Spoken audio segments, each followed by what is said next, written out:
हिंगन घाट के हत्याकांड पर। हिंगन घाट का हत्याकांड आखिर क्या है, आखिर क्यों हुआ यह हत्याकांड, इस हत्याकांड के पीछे क्या थी सच्चाई।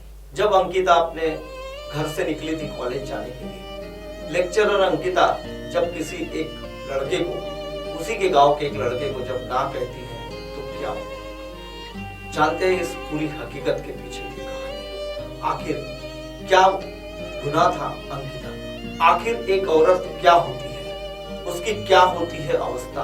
बिना किसी वजह के उसे जला दिया जाता है, बिना किसी कसूर के उसे आग के हवाले कर दिया जाता है। उसकी रूह कुछ तो जवाब मांगती होगी, कुछ तो सवाल करती होगी, उसके मन की उधेड़-बुन कुछ सवालों को लेकर हमसे पूछ रही है, आखिर मैं ही क्यों। आज की तारीख में आप कोई भी अखबार ले ले या फिर किसी भी समाचार चैनल को खोल कर जब आप देखते हैं तो आपको हर जगह उसी को दिखाया जाता है। किसी से भी पूछने की कुछ भी जरूरत नहीं होती। सब लोग यह जानते हैं, हर जगह आपको वह दिखती है, इसके बारे में हर कोई जानता है। आज एक छोटा बच्चा भी आपको मेरे बारे में बता देगा।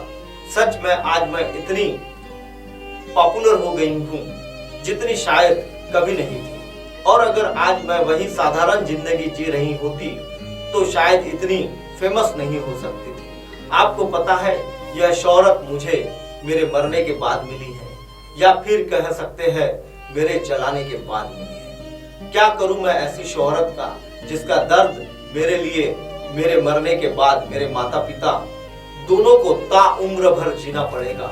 आज मैं देख रही हूँ मेरा पूरा गांव, पूरा राज्य, या कहे लोग अपने आंसू रोक नहीं पा रहे हैं। आखिर क्यों इतनी मातमता मन में हो रही है, विरोध कर रहे हैं।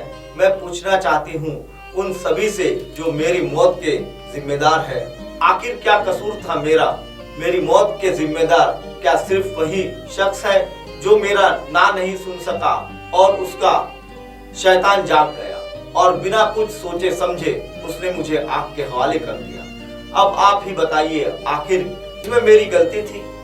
किसी को ना कहना क्या इतनी बड़ी गलती है कि मुझे मौत की सजा दी गई।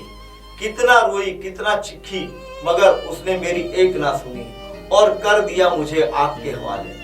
फिर भी मैंने जीने की आस नहीं छोड़ी। 7 दिनों तक अपनी जिंदगी के लिए मैंने, मगर हार गई मैं और मौत जीत गई। चलो अच्छा ही हुआ, आखिर जलन की उस भयानक दर्द से मुझे मुक्ति मिल गई। मगर मुझे एक बार फिर आग में जलना था, मेरी अंतिम चिता में। लेकिन मेरी वह चीख चीख कर कह रही थी, एक बार तो जल गई हूँ और कितनी बार जलाओगे। आज मैं मेरे फिर इस समाज से पूछना चाहती हूँ, आखिर क्या कसूर था मेरा। कसूर शायद समाज का ही है। आखिर क्या एक लड़का किसी लड़की का ना नहीं सुन सकता। आज मैं नहीं, मेरी जैसी ना जाने कितनी लड़कियां हैं जो किसी न किसी पुरुष के पुरुषत्व मानसिकता का शिकार हो रही हैं। उस मानसिकता को जो हमारा समाज बचपन से ही एक पुरुष को सिखाता आया है, वह मानसिकता जिस एक पुरुष के आगे औरत का कोई अस्तित्व नहीं होता, उसकी इसी मानसिकता की वजह से आज मैं मेरे जैसी कितनी न जाने ही लड़कियों की बलि चढ़ चुकी है। और अगर हम नहीं बदले, हमारी सोच औरतों के लिए नहीं बदली, तो पता नहीं और कितने युगों तक ऐसे ही किसी के पागलपन का शिकार औरतें होती रहेगी। कैसे बचे हम? क्या खुद को घर में कैद कर ले? मगर आज के युग में या फिर किसी भी युग में औरतें क्या घरों में ही सुरक्षित थी? अगर औरतें घर में सुरक्षित होती तो द्रौपदी को भरे दरबार में नहीं लूटती इज्जत। इसी सोच को युग युग में भी वही थी और आज भी वही, इसी युग में भी वही सोच बनी हुई है और शायद कभी नहीं यह सोच बदलेगी। पुरुष की जो सोच है उस युग में भी वही थी और आज के युग में भी वही है। वह तब भी नहीं बदला था, वह आज भी नहीं बदला है और शायद वह कभी नहीं बदलेगा। एक औरत की ना वह तब भी नहीं सह पा रहा था और वह आज भी नहीं सह पा रहा है। उसकी ना सुनकर वह और भी गुस्से में हो जाता है। फिर और भी क्या क्या आप नहीं जानते? और फिर क्या जला दिया जाता है उसे जिंदगी में। मरने के लिए या फिर कर दिया जाता है उसे तेजाब के हवाले।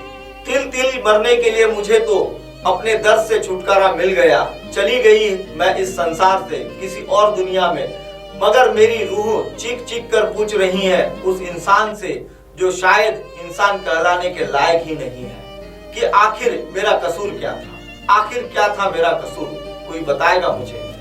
यह सारे सवाल अंकिता आज इस दुनिया से जाने के बाद पूछ रही है। क्या लगता है आपको, समाज को बदलने की जरूरत है या हमारे अंदर के इंसान के हैवानियत को बदलने की गरज है? देखा जाए तो एक मासूम बच्ची जो कि अपने माता पिता के साथ रहती थी और लगभग अपना जो कॉलेज में लेक्चरर का काम करती थी, लेकिन उसकी एक नां ने उसको इस दुनिया से अलविदा कह दिया। दर्शकों बने रहिए एमएनएस न्यूज के साथ। फिलहाल वक्त हो चला एक ब्रेक का। ब्रेक से लौटने के बाद बताएंगे देश और दुनिया की तमाम खबरें।